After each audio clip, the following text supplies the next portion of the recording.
Bonjour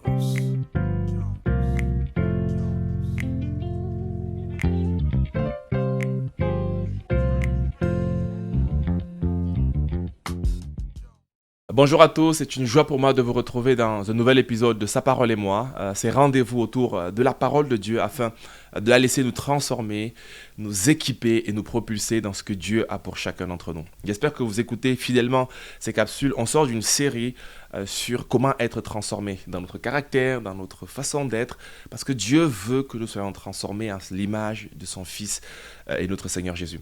Donc j'espère que vous avez écouté, mais si vous l'avez déjà fait, réécoutez-le. Et si vous ne l'avez pas encore fait, je vous encourage vraiment à le faire. Parce que la parole de Dieu, avant de porter du fruit, comme on l'a vu dans cette série, elle doit immerger profondément en nous. Et parfois, il faut la réécouter de nombreuses fois. Je commence avec vous aujourd'hui une nouvelle série. J'ai intitulé l'onction. Durant cette série, on va parler de l'onction que Dieu nous communique pour accomplir son œuvre. De l'onction du Saint-Esprit.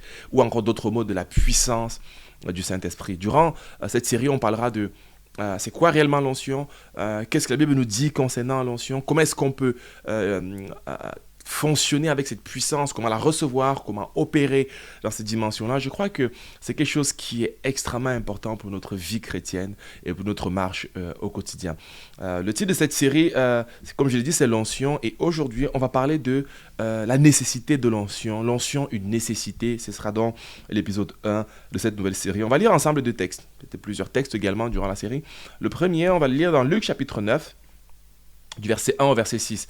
Luc chapitre 9, du verset 1 au verset 6. Il est écrit: Jésus rassembla les 12 apôtres et leur donna puissance et autorité pour chasser tous les démons et guérir les maladies. Il les envoya proclamer le royaume de Dieu et guérir les malades. Ne prenez rien pour le voyage, leur dit-il, ni bâton, ni sac, ni pain, ni argent, et n'ayez pas deux chemises chacun. Quelle que soit la maison où vous entrez, restez-y, et c'est de là que vous partirez. Si l'on ne vous accueille pas, sortez de cette ville et secouez la poussière de vos pieds en témoignage contre eux.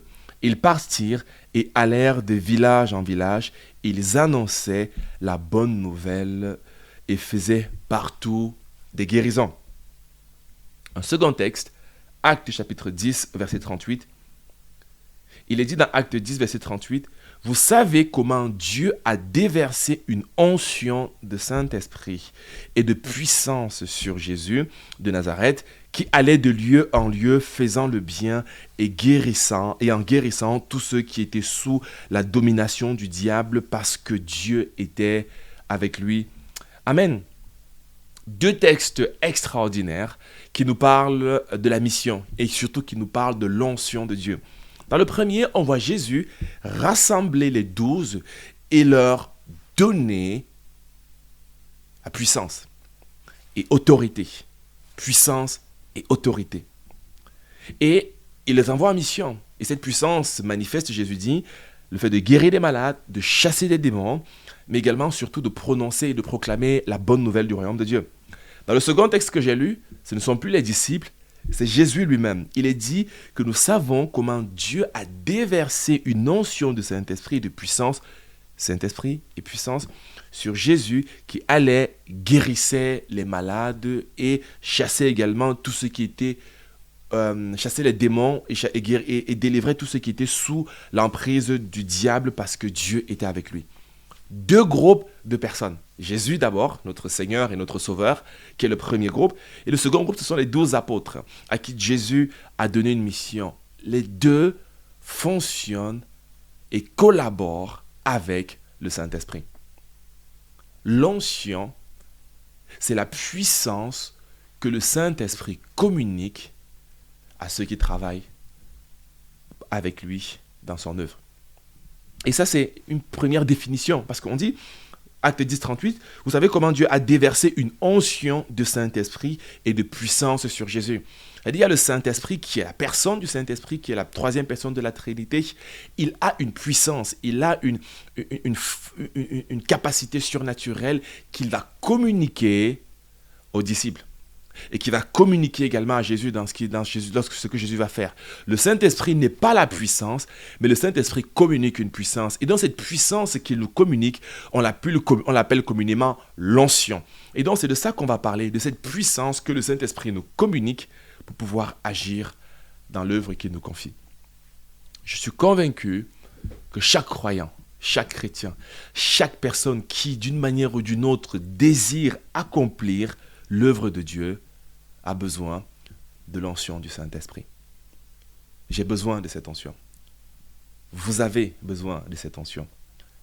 Alors, je voudrais aborder avec vous quelques points. Vous savez, j'aime bien être pragmatique sur les points. Le premier, sans l'onction, on ne peut rien faire. Et ça, c'est mon premier point. Pour parler de la nécessité de l'onction. Sans l'onction, on ne peut rien faire.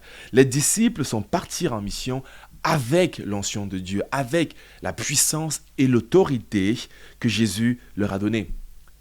Et aujourd'hui, on ne peut pas faire quoi que ce soit dans l'œuvre de Dieu sans sa puissance, sans son autorité.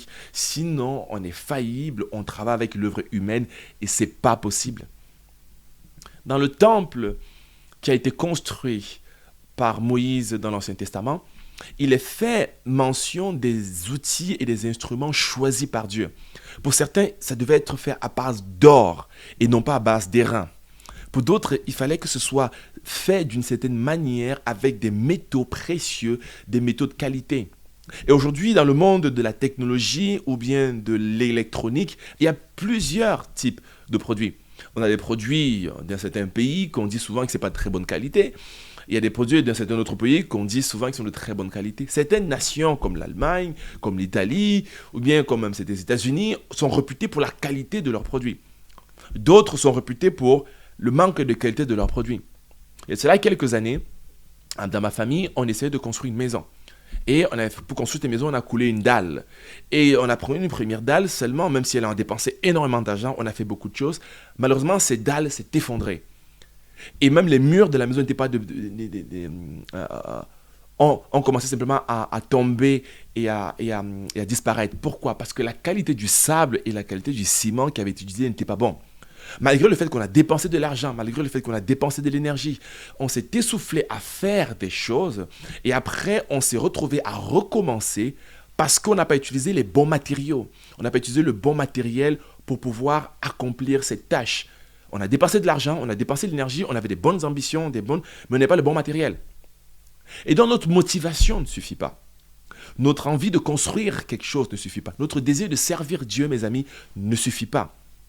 Il faut ce qui est nécessaire pour que le travail de Dieu soit approuvé. Je ne vais pas comparer le Saint-Esprit au bon matériel, mais il nous faut l'autorité, l'onction du Saint-Esprit pour faire l'œuvre du Saint-Esprit. Sinon, ce que nous faisons est comme cette maison qu'on avait construite et cette dalle qui avait été coulée, mais qui s'est effondrée. Sans l'onction, nous ne pouvons rien faire. Et quand on regarde dans le texte là, les démons, les maladies ou les défis devant lesquels on est confronté ne comprennent qu'un langage parfois. Ils ne comprennent que le langage de la puissance et de l'autorité qui vient de Dieu. Vous vous rappelez ce texte là où l'apôtre Paul chasse des démons et on voit certaines personnes qui ont entendu parler de l'apôtre Paul. Ils vont à leur tour chasser des démons. Ils vont dire, mais Jésus, on connaît. Paul, on connaît, mais vous, qui êtes-vous? Et donc, ces personnes qui ont usurpé l'identité vont être en quelque sorte maltraités par leur négligence. En d'autres mots, les démons reconnaissent le langage de l'autorité et reconnaissent le langage de la puissance. De la même manière, le royaume de Dieu reconnaît l'œuvre qui vient de Dieu et qui est inspirée par le Saint-Esprit. Jésus a dit, vous allez chasser les démons, guérir les malades. Il leur a donné une autorité.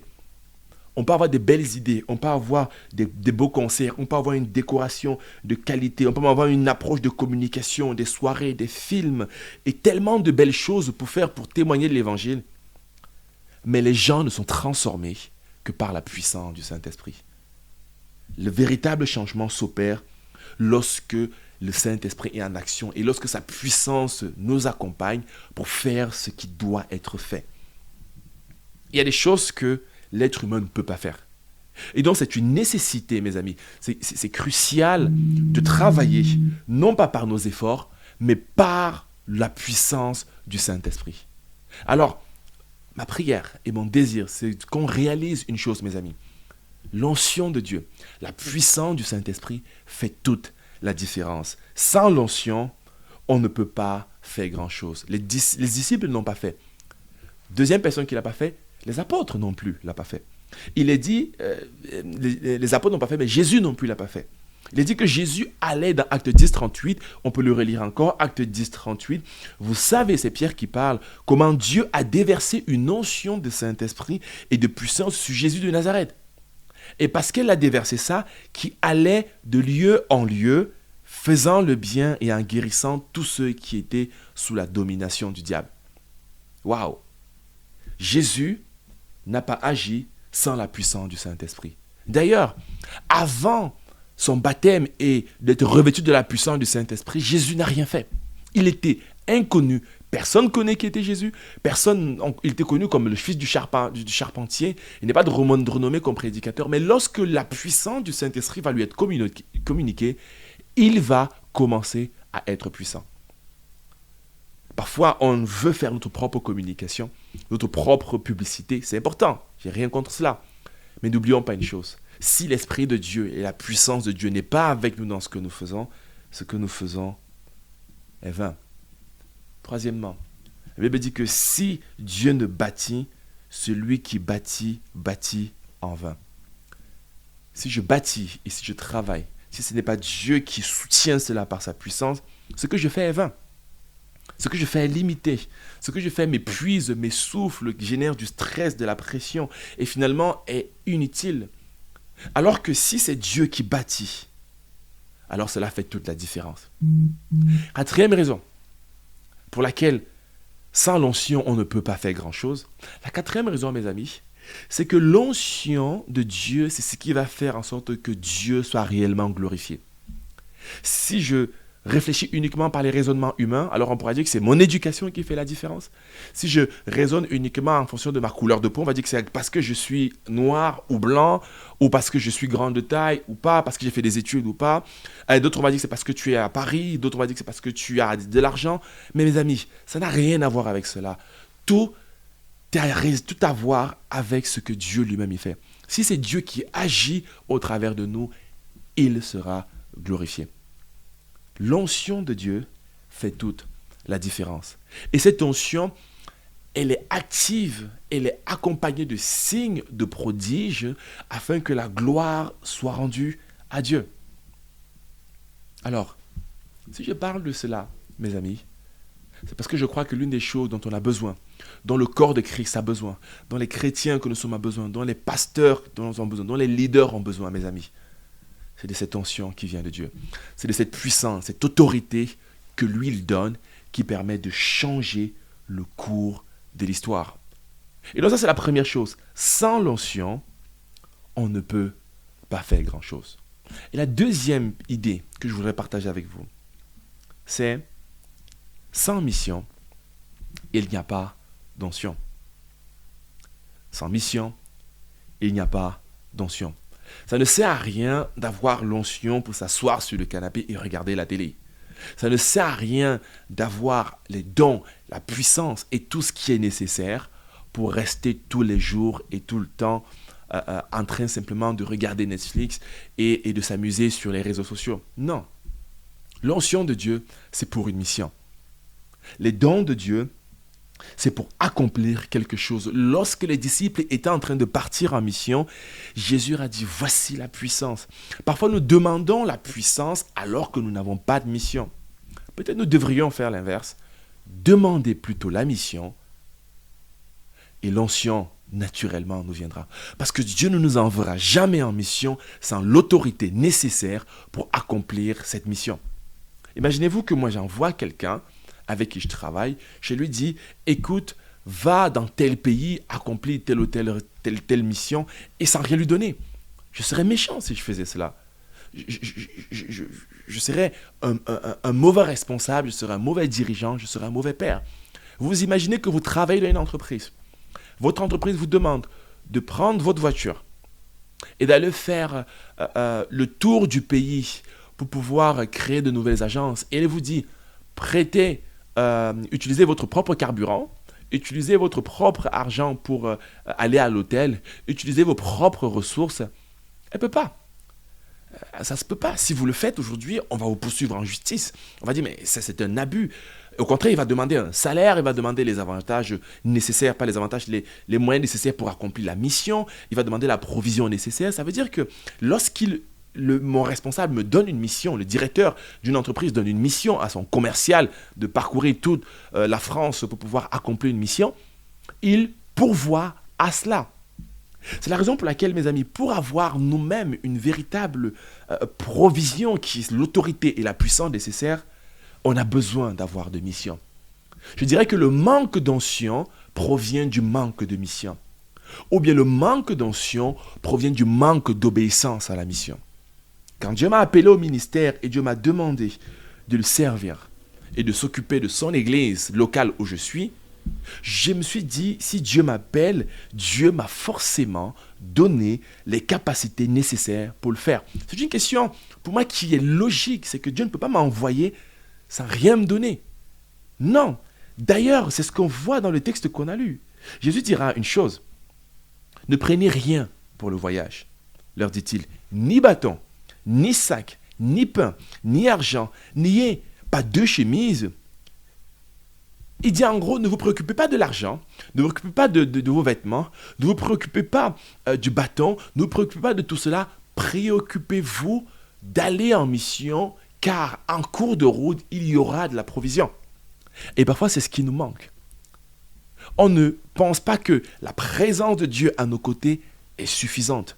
On veut les preuves de la provision financière, les preuves de l'argent, les preuves du pain. On veut prendre un grand sac où on peut mettre notre bâton, notre sac, notre pain, notre argent ou toutes nos chemises.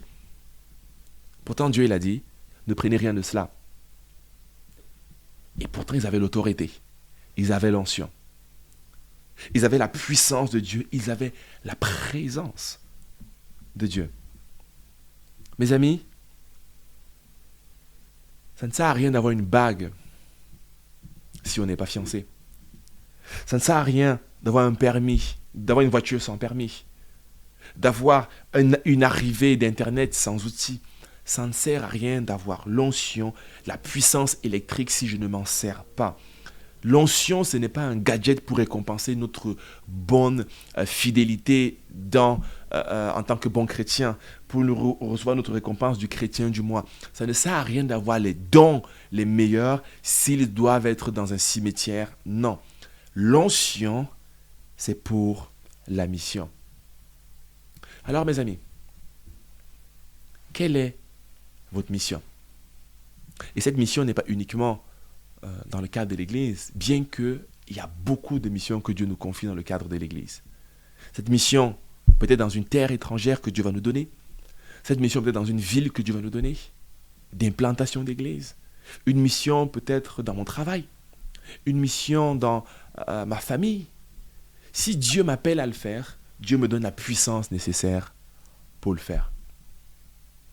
Alors mes amis, l'onction, ce n'est pas une option. L'onction, ce n'est pas quelque chose de secondaire. C'est indispensable. Cette puissance que nous communique le Saint-Esprit est essentielle pour accomplir notre destinée. Et je crois que durant cette saison dans laquelle nous sommes, Dieu veut communiquer son onction à son peuple. Dieu veut te revêtir de sa puissance et surtout de son onction. Et en même temps, il va le faire parce que tu prends conscience du fait que rien ne sera fait de réellement authentique sans l'action de Dieu. Et cette action de Dieu ne viendra que lorsque tu auras la mission de Dieu. Alors, positionne-toi en tant que missionnaire de Dieu, là où tu es et là où il t'envoie. Reçois cette mission et l'onction sera présente. Les disciples, lorsque Jésus leur dit que je vous donne l'autorité, je vous donne la puissance, il n'y a rien qui se passe. C'est dans le champ de mission que l'onction va commencer à se manifester. Les guérisons vont prendre place. Les miracles vont arriver. Les démons vont être chassés. La bonne nouvelle sera annoncée et ils vont expérimenter la provision de Dieu. Peut-être tu es là, tu es à la présence de Dieu, mais tu n'es pas dans le champ de Dieu. Mes amis, il y a tellement à faire dans l'œuvre de Dieu. Levons-nous et bâtissons. À mesure que nous nous levons, nous recevons l'onction du Tout-Puissant.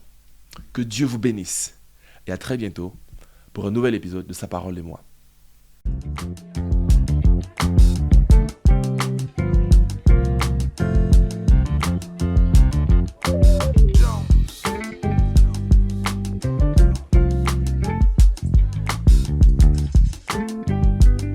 Jones.